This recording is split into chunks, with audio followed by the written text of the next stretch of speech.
సమాధానంగా ఉండటం ఇష్టం లేదు, నీతిగా ఉండటము ఇష్టం లేదు. ఇలాంటి పరిపాలన చేస్తూ ఉన్న పరిపాలకుడు లోకంలో ఉన్నప్పుడు మానవులంతా తప్పిదం చేసి, మానవులల్లా పాపము చేసి, మనుషులు ఈ లోకపు మాయలో చిక్కబడినారని దేవుడు గమనించి గ్రహించి వారందరినీ విడిపించుట కొరకు ఆయనే బాధ్యత తీసుకొని, ఆయనే ఈ లోకంలో కన్య అయిన మరియను ఏర్పాటు చేసుకొని, ఆమెలో ఏ పాపము లేకుండా ఆమెను భద్రంగా ఉంచి, ఆమె ద్వారా లోకానికి, ఆమె గర్భములో పరిశుద్ధాత్మ ద్వారా గర్భము ధరింపజేసి, ఆమెలో నుండి క్రీస్తు లోకానికి వచ్చి, క్రీస్తు అనే యేసు క్రీస్తు ప్రభు మీద ఈ లోక రాజ్యభారము ఉంచబడినది. దేవునికి మహిమ కలుగునుగాక. హల్లెలూయా.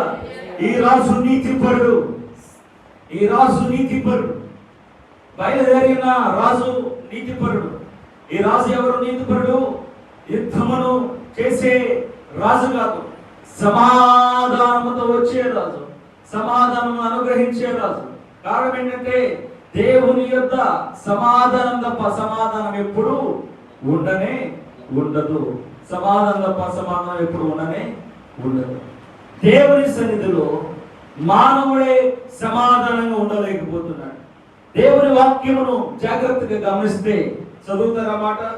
ఆయన మాట్లాడుతున్నారు, మీరు ఎదుటనున్న గ్రామమునకు వెళ్ళుడి, అందులో మీరు ప్రవేశింపగానే కట్టబడిన ఒక గాడిద పిల్ల మీకు కనబడును, దాని మీద ఏ మనుషుడును ఎన్నడూ కూర్చుండలేదు. దేవునికి మహిమ కలుగునుగాక. హల్లెలూయా.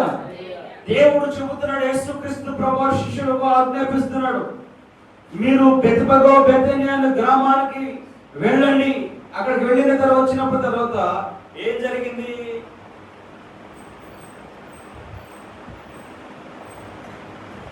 ఏం జరిగిందంటే, మీరు అక్కడికి వెళ్ళగానే ఒక గాడిద పిల్ల మీకు కనబడడం. దేవుడు ముందుగానే చూసాడు. ఇక్కడ ఎవరు చూడాల, శిష్యులు ఎవరు చూడాల, చూసారా? శిష్యులకు కనబడింది ఎక్కడో ఒక గ్రామంలో. మన పక్కన ఇప్పుడు ఇక్కడ ఉన్నాం మనం, మన పక్కన రాజరాజపేట ఉంది, ఇటు పోతపొడి ఉంది, ఇటు నున్ను ఉంది. ఈ మూడు ప్రాంతాల్లో ఏదో ఒక ప్రాంతానికి మనం పలానా ఇంటి దగ్గర పలానా ప్రాంతంలో గాడిద పిల్ల ఉంది, ఇంటర్నెట్ అక్కడికి వెళ్ళిన తర్వాత లేకపోతే